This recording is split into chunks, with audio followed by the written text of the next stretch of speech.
Meu primeiro convidado de hoje, estava com saudade dele, o Vinícius Casalino, meu querido amigo, professor da PUCamp, um autor, um especialista em direito tributário e em tantas outras questões no entorno aí do campo do direito. Já veio aqui lançar livros comigo em outros momentos, está lançando um livro agora sobre Karl Marx e as inclinações do Karl Marx no mundo do direito. Começa falando um pouquinho sobre isso para a gente, Casalino. Quer dizer que o senhor Carlos Marx, este filósofo referência no mundo todo, ele também atacou pelo mundo do direito, é isso? Tudo bom com você, querido? Seja bem-vindo aqui. A todas e todos que nos acompanham aí nas mais diversas localidades desse nosso querido país, né? Prazer estar contigo aqui de novo, Conde. Eu estava vendo aqui nas nossas trocas de mensagens, a última foi em 2021. Tu tem noção disso? Faz tempo mesmo, hein? Faz tempo, eu falei, gente, o Conde sumiu. Passa, eu sumi, né? O Conde está sempre aí, mas eu sumi. Né? Conde, obrigado pela gentileza aí do convite. E então você coloca uma questão muito interessante, Conde, que é um pouco do intuito desse livro também, né?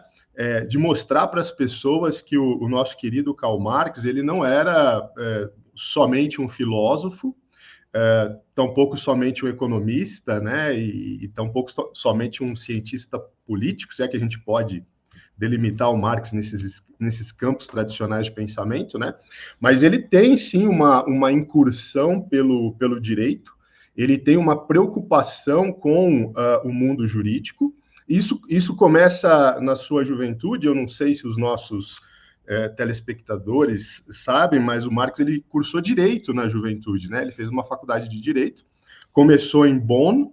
Aí não deu muito certo, porque, digamos assim, ele fez algumas amizades ali na juventude muito efusivas. O pai dele transferiu ele para Berlim, né, que era um centro mais cosmopolita. Então, ele termina a faculdade de Direito em Berlim, ele tem aula com grandes professores da época, né?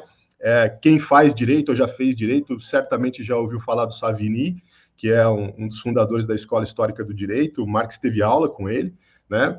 Então, assim, Marx, a formação acadêmica dele é em direito, né? Ele escreveu um curso de direito, curso não, né? Um curso seria desqualificar Marx. Ele escreveu um livro sobre filosofia do direito, mas ele achou que o livro estava muito abstrato, porque estava muito influenciado por Kant, e acabou deixando de lado, né?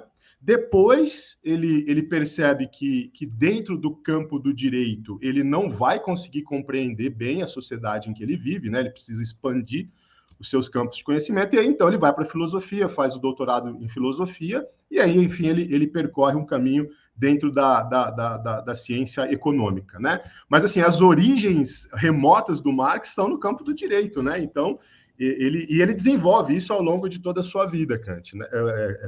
Conde. Você me chamou de Kant. Olha só. Kant. Agora eu não tenho roupa para receber esse ato falho. Foi um ato falho ou não, né, Conde? Não, Kant. Não. Olha a caneca do Casalino, que caneca bonita. Que caneca é? Do Chile aqui contemplando a nossa querida América Latina, né? Então. Que maravilha. Gente, deixa eu apresentar o Casalino para quem não conhece. Eu já coloquei aqui, estou colocando na legenda abaixo.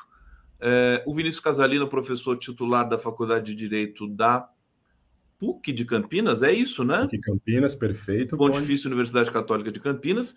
Ele dá aulas de Direito Tributário no curso de graduação, seminários avançados de pesquisa no curso de pós-graduação. Me corrija se eu trazer alguma informação equivocada aqui, não atualizada, mas eu vi que está lá no Escavador, atualização 2023. É pós-doutor pelo Departamento de Economia da Faculdade de Economia, Administração e Contabilidade da Universidade de São Paulo, sob supervisão da professora titular Leda Paulani, e pelo Departamento de História da Faculdade de Filosofia, Letras e Ciências Humanas da Universidade de São Paulo, sob supervisão do professor titular Jorge Luiz da Silva Grespan. É uma formação fantástica. Você tem uma formação ampla também. Eu me lembrei do Fernando Haddad aqui, que é graduado em Direito, mestre em filosofia e doutor em economia. É um pouco o seu percurso também, né? Assim, claro que me comparar assim com o Haddad seria um pouco de exagero, né, Conde? Mas, assim, até pela formação, acho que acadêmica comum, né, porque o Haddad também tem essa visão mais progressista da sociedade, né? Então, a faculdade de Direito, ela nos reserva espaços muito pequenos de reflexão, né? Então, nós precisamos expandir o tipo de conhecimento para a gente tentar ter uma compreensão mais adequada dos problemas sociais, etc. E isso meio que naturalmente nos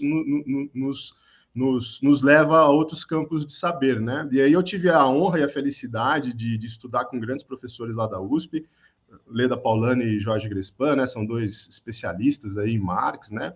E, enfim, Conde, é um caminho também que não para, né? É um caminho que não para, não. E você é muito novo, ainda muito jovem, vai seguir com muitas pesquisas ainda. Aliás, você também deve ter grupo de pesquisas na PUC, né? Os seus orientandos e tudo mais. Deixa eu explorar um pouco. A gente já vai falar do livro do Casalino, mas explorar um pouco a sua percepção da cena econômica, política do Brasil nesse momento, e já que a gente falou no Haddad também, falar da reforma tributária. Como é que você acompanhou? Você é um especialista na área, nós tivemos aí a aprovação da reforma tributária e agora ela vai se desenrolar ao longo de 2024, aprovando várias coisas paralelas ali, né? Uhum. Explica um pouco para a gente. O que você achou? Você achou que foi um processo, esse processo vai racionalizar a tributação no Brasil, que é caótica, né? Conde, acho que a gente pode pensar a reforma sob duas perspectivas, né? Uma perspectiva um pouco mais política, uma perspectiva um pouco mais técnico-tributário, né?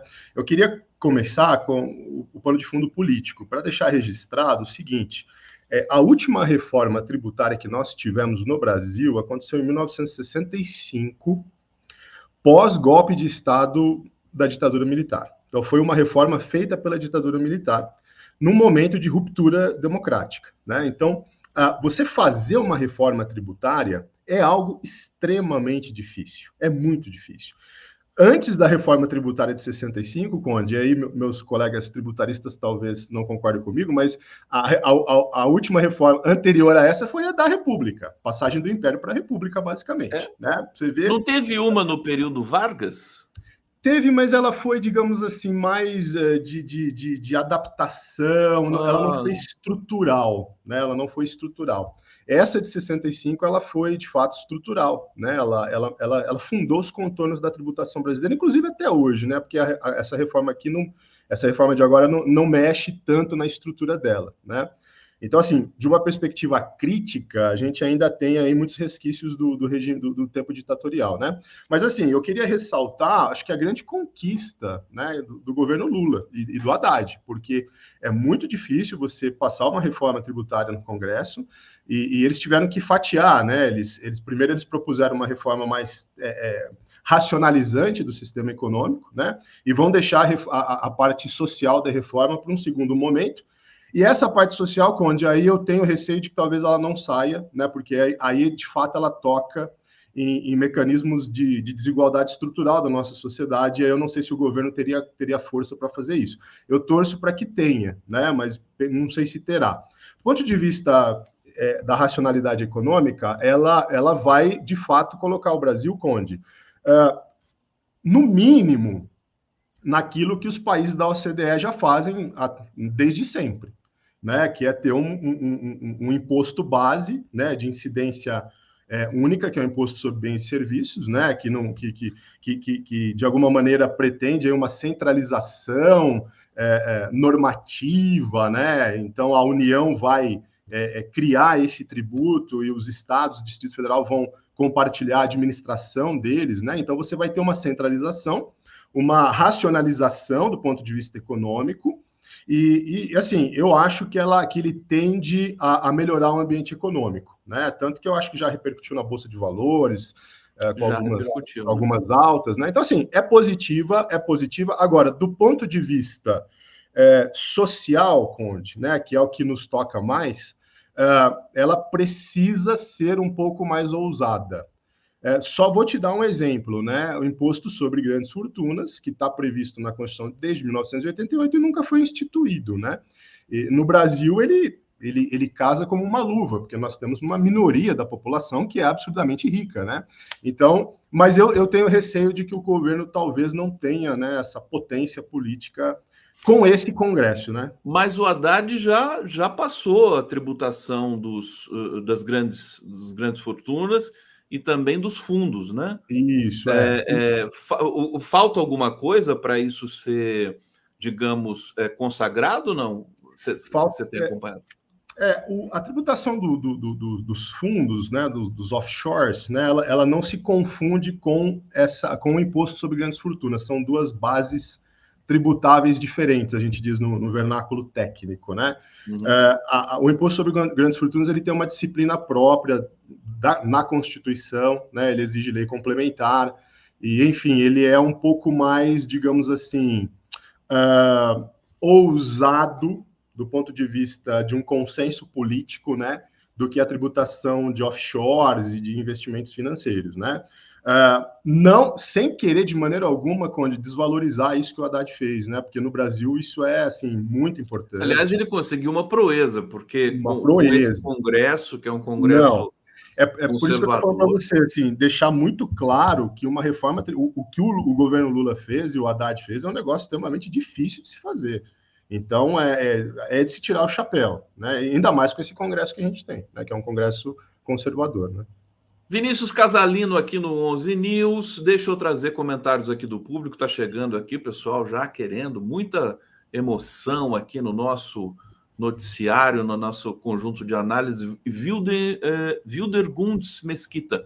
Gosto muito do livro Manuscritos Econômicos Filosóficos. Será que esse livro você sabe de quem que é o autor? Eu não sei. Esse livro é um livro do Marx, Conde, do jovem Marx, a gente chama ele de jovem Marx, né? Ele estava exilado em Paris na época.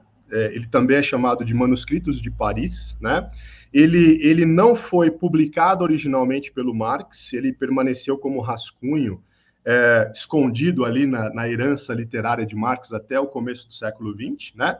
Foi publicado depois na União Soviética. É um livro maravilhoso porque o Marx ele se dá algumas inspirações poéticas, ele desenvolve temas que não vão aparecer na obra madura, de inspiração humanista. E esse livro, Conde, é muito interessante porque tem algumas passagens do Marx em que ele antecipa a preocupação com a preservação da natureza, né? Verdade. Com a ecologia. Eu soube que ele é um precursor, né? Ele tem uma frase linda, que ele fala assim, a natureza é o corpo inorgânico do homem. Olha que coisa bela, né? Então, é um livro maravilhoso, é sensacional. Deve ter livros, assim, biografias sobre a vida pessoal do Marx, mas o Marx, por ser uma figura central na história do conhecimento do mundo todo, eu me lembro que nós, ali, nas aulas de análise do discurso na Unicamp, o professor Ciro Pocente costumava dizer o seguinte, tem 3 autores que são maiores do que os outros, porque eles instalam uma discursividade, né? Um modo de conceber o mundo e as próprias palavras e o discurso, que é Darwin, né? Que mexe com a concepção do mundo das pessoas, Freud e Marx, né? Darwin, Freud e Marx. Então, a vida pessoal dele, assim, a despeito dessa importância dele na questão do conhecimento, da academia, deve ser uma coisa também muito interessante. Um sujeito sensível, que deve ter vivido muitas coisas, né? Você falou uma coisa muito interessante. Você sabe que quando saiu a primeira edição de O Capital, o Marx queria fazer a dedicatória do livro para o Darwin. Ele tinha muita admiração pelo Darwin, né, pelos trabalhos que o Darwin estava... E aí eu não sou especialista na biografia do Marx, mas se não me engano, ele mandou uma carta para o Darwin, perguntando se podia fazer dedicatória, e o Darwin disse, pelo amor de Deus, não, eu já estou com muito problema por causa da minha obra. Se você fizer uma dedicatória, você vai me complicar ainda mais. Olha só que... Reza a lenda que foi isso, Conde, reza a lenda que foi isso. Depois vamos conferir tudo isso aí, vamos chamar mais especialistas. O Brasil se tem uma coisa que o Brasil ele tem uma respeitabilidade, embora a gente não saiba, internacional nas ciências humanas, que não é pequena. Não é pequena. Né? O pessoal respeita o Brasil. E tem muitos marxistas no Brasil, né? Muitos especialistas em Marx. Talvez seja um dos países que mais especialistas na obra de Marx se tenha no mundo. Né? Você sabe que a queda do Muro de Berlim, Conde, e o desfacelamento da União Soviética ocasionaram um refluxo do marxismo na Europa. Né? Então, a Europa, você tem poucos nichos de pensamento marxista. Nos Estados Unidos, evidentemente, por questões históricas e ideológicas, sempre foi um pensamento muito reprimido, né? Então, assim, curiosamente, o Brasil é, de alguma maneira, aí um berço de produção e de resistência do pensamento marxista. Você está totalmente correto. Muitos célebres, por exemplo, o Roberto Schwartz, acho que é um dos nomes mais importantes, né? Sim. Enfim, olha só, o Wilder Gundes está dizendo aqui de novo, saudações, professor, doutor Vinícius e Conde. Hélio está dizendo aqui, bom dia, querido Conde, toda a equipe, grandes convidados, parceiros, participantes, ouvintes, grande abraço, assistindo pela TVT em Diadema, grato, um super abraço para todo mundo que nos assiste aqui também em TV aberta. Pessoa, Campo, Marx na filosofia, sociologia, direito. Mais uma vez, antes de entrar no teu livro, eu queria que você falasse um pouquinho para a gente, entrar um pouco no campo da política e falar um pouco sobre essa cena em que o governo negocia com o Congresso, Casalino, e um Congresso diferente, né? Há relatos de muita tensão nessa abertura dos trabalhos de 2024, o Arthur Lira pressionando. Agora, o que eu sempre digo aqui para o público é o seguinte: o Arthur Lira pressiona, ele tem essa característica que é uma coisa um pouco até abominável, muito poder e tudo mais, né? Chantagens, essa coisa. Só que ele não está pressionando qualquer um, né? Porque o presidente Lula tem uma experiência também que o Arthur Lira pode até não se dar muito bem nessa história toda. Como é que avaliação que você faz dessa relação? Se a gente tomar 2023 como referência, o governo aprovou quase tudo que quis, né? E como é que você está vendo agora, assim, perspectiva para a sequência do governo? Olha, Conde, eu acho que, como você disse, nós temos ali na presidência da República alguma coisa parecida com o Pelé, né, da política, se não maior, né? Porque o presidente Lula, ele de fato, ele já é o maior político da história do Brasil, né? Alguns comentaristas entendem que ele já superou Getúlio, dada a sua história pessoal, né? Então, eu acho que o Arthur Lira, ele sabe com quem ele está lidando, né? Eu acho que, sob o aspecto pessoal, da maneira como o Lula conduz as negociações, nós temos uma vantagem, que é a vantagem do Lula ser um político experiente, saber ouvir, né? Algo que talvez a presidenta Dilma não soubesse tanto, né, dada a história dela, e saber negociar, o que eu acho mais importante. Então, eu acho que sob essa perspectiva, nós podemos ser otimistas, tá? O que eu acho que está sendo, eu não diria o problema, mas eu acho que vai ser o elemento fundamental, é a maneira como a economia brasileira vai se desenvolver nos próximos anos. Porque, para o bem ou para o mal, as conjunturas políticas, elas dependem muito de como a estrutura econômica está se desenvolvendo, a maneira como a economia gera frutos, gera riqueza, e essa riqueza é distribuída. Né? Do ponto de vista político, o governo Lula, juntamente com o Haddad, ele vem tomando medidas para propiciar uma certa distribuição de riqueza entre as classes menos abastadas, né? O que assegura a sua base, mas é preciso que a economia renda um pouco mais. Por que ela não está rendendo? Afora os problemas internacionais, guerra na Ucrânia, os efeitos da pandemia que ainda estão sendo sentidos, etc., eu acho que nós temos no Banco Central uma autoridade que provém do governo anterior e que não está ajudando, né, Conde? Porque eu que estudei com a professora Leda Paulani, né, a gente estudou muito essa questão de taxa de juros, etc. A taxa de juros do Brasil, ela é meio que impeditiva do desenvolvimento econômico produtivo, né? Então, se você não desenvolve a economia do ponto de vista produtivo da economia real, você não vai gerar emprego e você não vai distribuir renda. Então, eu acho que o Lula, ele está lidando com essa pedra no sapato, né? Se o Banco Central acelerasse a queda da taxa de juros, eu acho que a gente cresceria mais e o governo teria mais facilidade para aprovar os seus projetos. Eu acho, Conde, não sou especialista, né, em economia, mas eu acho que os próximos anos serão positivos, serão de crescimento positivo, e eu acho que o Lula tenderá a ter um pouco menos de dificuldade para passar suas pautas de redistribuição de renda e, com isso, assegurar a governabilidade, né? Eu espero isso e torço por isso, né? Tomara que isso aconteça, né? E nós temos também um cenário em que o grupo que estava no poder antes do governo Lula, lamentavelmente chegou ao poder, ele está sendo acossado pela justiça, pela Polícia Federal. Isso tem impacto político também no comportamento do Congresso, né? Então, eu acho que isso também teve uma influência forte nesse primeiro ano, porque é um momento de restauração do país, das instituições, né? Então, acho que a chance é muito boa para que o Lula possa implementar, e já implementou novamente políticas sociais e tudo mais. O governo tem problemas, né? Como todo governo. Aliás, deixa eu aproveitar e perguntar para você, qual gargalo que você identifica no governo? Tem alguma coisa que você acha que poderia estar melhor assim nesse primeiro momento do governo Lula?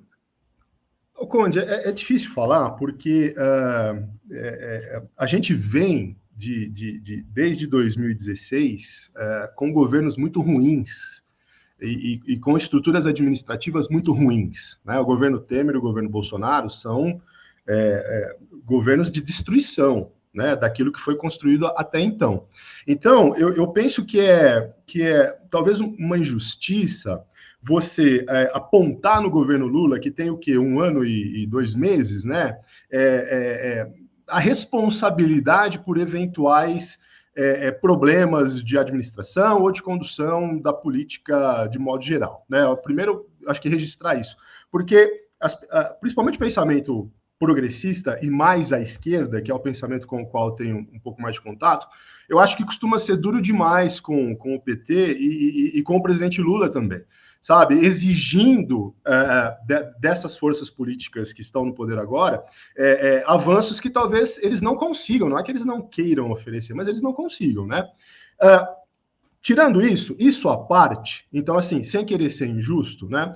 Eu acho que o governo poderia ser um pouquinho mais ousado, Conde, agora eu vou trazer a sardinha aqui um pouco para o meu lado, né? Talvez algumas modificações tributárias que seriam bastante interessantes do ponto de vista de uma redistribuição mais acentuada da riqueza. Tá? Vou te dar um exemplo muito simples, algo que o governo poderia fazer e que não seria assim tão difícil. A correção da tabela do imposto de renda. Né? O imposto de renda no Brasil, teoricamente, ele é progressivo. O que é que significa isso? Quem ganha mais deve pagar mais, quem ganha menos deve pagar menos. Na prática, ele não é, porque ele tributa muito acentuadamente as pessoas de renda média e média baixa, entendeu? Isso é algo que o Haddad conseguiria fazer, penso eu, posso estar errado, evidentemente, né? Mas ele conseguiria fazer, isso teria um efeito distributivo bastante acentuado, e poderia contribuir para o crescimento econômico do país e reverter em termos de apoio político, né? Então, assim, só para pontualmente te dar um exemplo, eu acho que haveria muitas questões tributárias que esse governo poderia enfrentar sem a necessidade de reforma tributária, de reforma constitucional. Eu acho que isso é importante, Conde. Várias questões que poderiam ser enfrentadas do ponto Poderia fazer por medida provisória, sim? Por medida provisória, por lei ordinária, por lei complementar. Você não precisa necessariamente de emenda constitucional. Que você poderia construir agora com o Dino e com o Zanin no Supremo, né? Você poderia construir uma maioria para que isso fosse aprovado, né? E aí eu acho que é alguma coisa de opção do governo. Aliás, eu acho que você está falando uma coisa que esse ano de 2024 vai ser muito perceptível, e o Casalino caiu aqui, mas acho que ele já deve voltar. Aconteceu alguma coisa. Mas eu só queria destacar com vocês aqui, que estão nos assistindo, né, que vai ser o ano em que eu acho que o STF vai participar muito enfim, da governança como um todo, né? O governo constituindo ali já nomeou 2 ministros ali, o Lula, né? Nomeou o Dino e o nosso Zanin. Caiu um pouquinho, mas você já voltou. Tudo bem? Deixa eu ligar aqui. Pode ativar seu áudio, seu microfone, só para eu ver se está tudo certinho aqui? Voltei? Voltou. Você entrou com o celular agora? Eu entrei com uma câmera aqui no computador, mas em termos de tecnologia, eu sou um zero à esquerda, a câmera parou de funcionar. Não, mas tá ótimo, tá ótimo. Agora estou na câmera vamos do falar, laptop. meu querido Casalino, vamos falar do teu livro. Eu quero colocar aqui na tela, vai tapar um pouquinho as nossas imagens, mas a gente fica aqui do lado, ó, vai fazer aqui. Karl Marx e a crítica do direito. Tá bonita essa capa. Tá aqui o Karl Marx com aquele bigodão dele, né? É uma coisa impressionante. Vinícius Casalino, pela editora aqui, Ítala. Editora Ítala. E eu coloquei aqui para vocês o link para vocês adquirirem o livro, tá? Quem se interessar, tá aqui, eu coloquei no bate-papo, o link é muito grande, não dá para copiar, então eu coloquei no bate-papo, você clica e é direcionado para o site da editora. Tá aqui bonitinho para vocês, depois eu coloco de novo no bate-papo para quem perdeu. E aí eu quero saber como é que é esse projeto, o que você traz, como é que está estruturada essa obra aí, Karl Marx, vamos ver aqui de novo o título, né? E a crítica do direito. Vinícius Casalino, conta pra gente.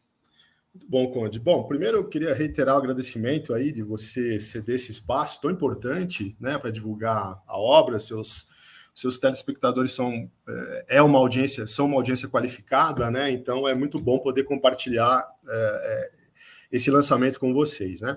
Conde, esse livro, ele é resultado aí de pouco mais de 20 anos de estudo, né? Os meus cabelos brancos não me deixam mentir, né? E ele vem como uma espécie de síntese, né? De todos esses anos de reflexão, mas ele vem também, Conde, muito provocado pelos acontecimentos políticos do Brasil, né, nos últimos anos, sobretudo pelo impeachment da presidenta Dilma, a prisão do presidente Lula, né? Eu fiquei muito, como é que se diz? Me incomodou muito, Conde, a maneira como a teoria jurídica tradicional no Brasil lidou com esses eventos, né? Porque, sobretudo, a prisão do presidente Lula é algo que proveio das instâncias judiciárias, né? Do meio jurídico, né? Operação Lava Jato, o então o juiz Sérgio Moro, né? E a impressão que eu tive ao longo desse processo é que a teoria tradicional, e quando eu digo teoria tradicional, estou pensando aqui do ponto de vista progressista, né? Boa teoria democrática, meio que foi pego de surpresa, né? Com todos esses eventos. A gente não conseguiu resistir do ponto de vista teórico e acadêmico. Então, isso me provocou, né, a procurar no Marx elementos que pudessem aí subsidiar uma nova reflexão, ou pelo menos renovar, né, a reflexão crítica sobre o direito, a partir de uma perspectiva genuinamente marxista, né? Do ponto de vista teoricamente mais estrito, Conde, eu diria que até hoje o Marx ele não foi bem lido, né, sob a perspectiva do direito. Então, existe um lugar comum que habita, né, a academia, habita o senso comum, de que Marx era um economista, Marx era um filósofo, um cientista político, e que ele não se preocupava com o direito, né, o direito era uma coisa acessória, e que para ele o direito também não cumpria um papel importante dentro da organização social, porque afinal de contas o direito é um instrumento das classes dominantes, e isso acabou ficando um pouco, digamos assim, esquecido, né, dentro da tradição de estudos marxistas. E esse livro vem um pouco para dizer, olha, talvez não seja bem assim, né? Talvez Marx tenha uma reflexão sobre o direito genuína, uma reflexão produtiva, né? Uma reflexão que nos permite pensar o direito de maneira diferente do que ele vem sendo pensado até hoje, e que não foi até identificada corretamente, né? Então o livro ele tem, digamos assim, a pretensão, né, de trazer esse tema à tona, né, e de testar a hipótese também. Pode ser que de fato, Marx não tenha nenhuma contribuição do campo do direito, né? O livro traz isso, então, para submeter aí a análise crítica, né? Olha, estamos aqui conversando com o Vinícius Casalino sobre esse livro aqui que ele está lançando sobre o Marx e a crítica do direito. A gente vai seguir aqui falando um pouco sobre o livro. Eu só quero trazer um comentário aqui, porque Luiz Álvaro Ferreira de Almeida, ele não entendeu muito bem a nossa fala, que ele está dizendo, inacreditável a conversa do Zanin e do Dino fazerem parte do governo Lula, esse tipo de comentário indecente. Meu querido, você tem que entender que o poder não funciona como a gente, né, idealmente acha que ele funciona. São nomeações do presidente Lula. O Haddad já falou várias vezes que vai acionar e, enfim, democraticamente trazer o STF para, por exemplo, revogar certas questões que foram feitas ilegalmente no governo anterior, como, por exemplo, a isenção de pastores. Então, é uma questão de leitura política global. Não é que o Zanin faz parte do governo Lula. Acho que você não entendeu. Você simplificou demais a questão aqui, mas está aqui democraticamente lido o teu comentário. Ô Casalino, você acha que na visão central da teoria marxista econômica, né, mainstream, essa que domina a imagem que nós temos do Marx pelo mundo, no que o direito contribuiu nesse pensamento dele, né? Você que estudou a fundo as ligações dele com a teoria do direito, o que você acha que foi importante? Por exemplo, da questão ética, né? Na questão que ele coloca da mais-valia, enfim, da produção, da riqueza distribuída e tudo mais. Como é que você acha que o direito influenciou no pensamento dele? Conde, sua pergunta vai no ponto, né? No busilis da coisa, né?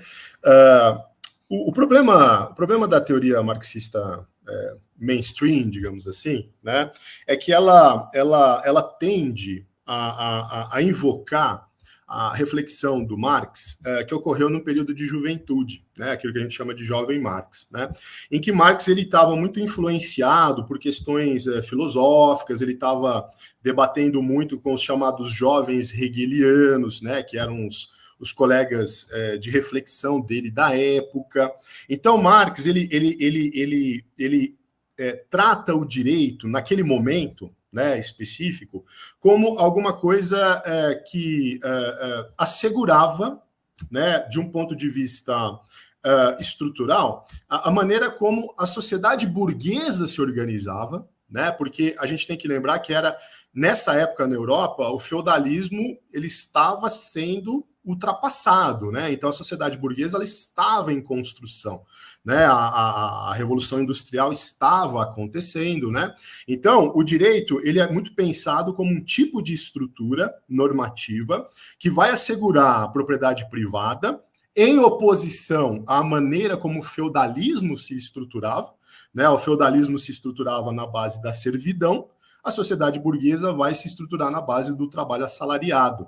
Né? Então, o direito ele está muito ligado, Conde, a essa noção de proteção dos interesses de uma classe social específica, que é a classe burguesa. Né? Então, até o Manifesto Comunista, Marx vai insistir bastante nisso, né? Olha, o direito vai proteger os interesses da burguesia, etc, etc. A hora que a gente tem a transição para aquilo que a gente chama de velho Marx, que é um Marx que já mergulha na análise da ciência política, da ciência econômica, né, da economia política da sua época, nós temos uma mudança de perspectiva. Tá?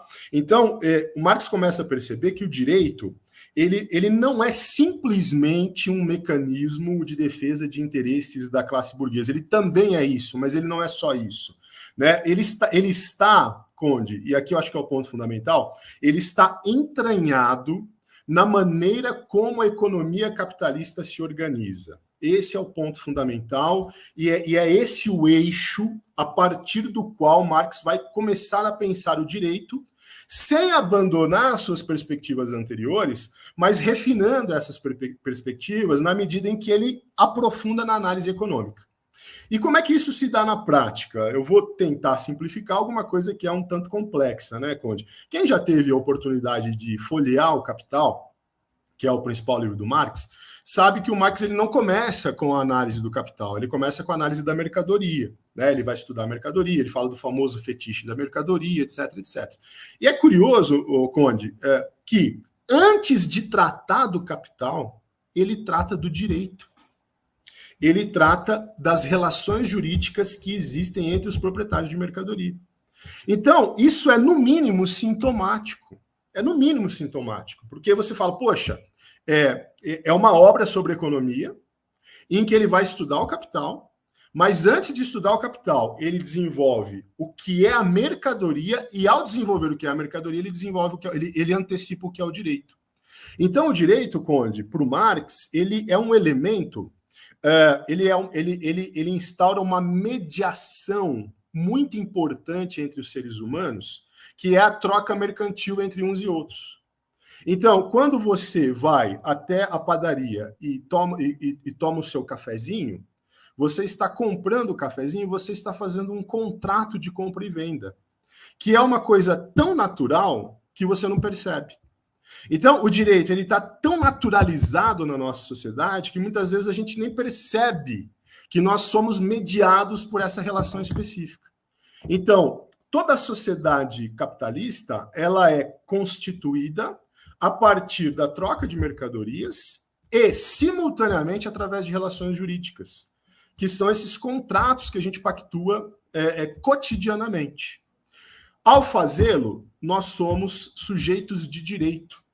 Nós temos o direito de comprar, vender, nós somos tratados de alguma maneira com base numa igualdade econômica, nós temos uma espécie de liberdade, que é a liberdade de consumir o que a gente é. Então, todos esses elementos, né, que corporificam, digamos assim, a pessoa, o indivíduo ocidental, eles promanam dessa forma jurídica que está lá no começo, né, lá no início de organização da sociedade capitalista.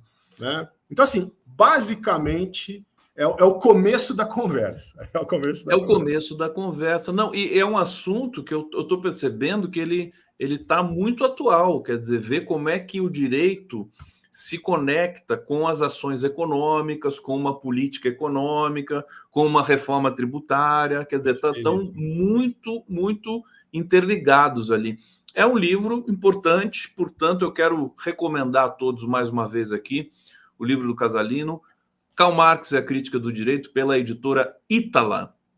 E o link continua aqui no bate-papo. Eu vou reforçar daqui a pouco e vou seguir na semana, viu, meu querido Casalino, divulgando teu trabalho, teu livro, inclusive para as figuras que eu acho que pode ser útil para, enfim, pessoal lá do Ministério da Fazenda, né, para que eles possam entender um pouco mais. É uma equipe muito forte, muito, muito, muito qualificada, diga-se de passagem. O Haddad montou uma equipe fantástica ali. E eu acho que isso vai contribuir muito para esse teu trabalho, para que eles concebam aí os próximos passos da nossa trajetória econômica. Casalino, saudade de você. Obrigado por aparecer aqui no nosso 11 News. Obrigado. Agora eu não vou esperar mais 3 anos para te chamar, não, viu? Você volta aqui rapidinho para a gente seguir nesse debate e para trazer outras coisas aí para o nosso público tão exigente e que merece um convidado como você aqui, trazendo todo esse talento. Você me permite, muito rapidamente, só fazer um apelo para os seus telespectadores e telespectadoras, se puderem adquirirem o livro, tá? Comprarem, não é uma questão de fazer o Casalino ficar rico, né? No Brasil, poucas pessoas ficam ricos vendendo livros, né? Mas é muito difícil a gente publicar livros de crítica do direito nas editoras, porque é um público muito restrito, né? Então, quanto mais livros forem vendidos, tanto maior será o espaço, né, que a gente pode galgar aí para publicações mais críticas, etc. Então, eu gostaria de pedir para o pessoal fazer a aquisição do livro como um ato político, né? De adquirirem e também recomendarem. Né? Para os amigos, para todo mundo, jogar no grupo de WhatsApp lá. Fica tranquilo que a gente vai divulgar forte o teu livro aqui. Obrigado, Vinícius Casalino. A gente vai para a transição aqui no 11 News e vamos nessa. Obrigado, querido. Até a próxima. Querido. Até a próxima.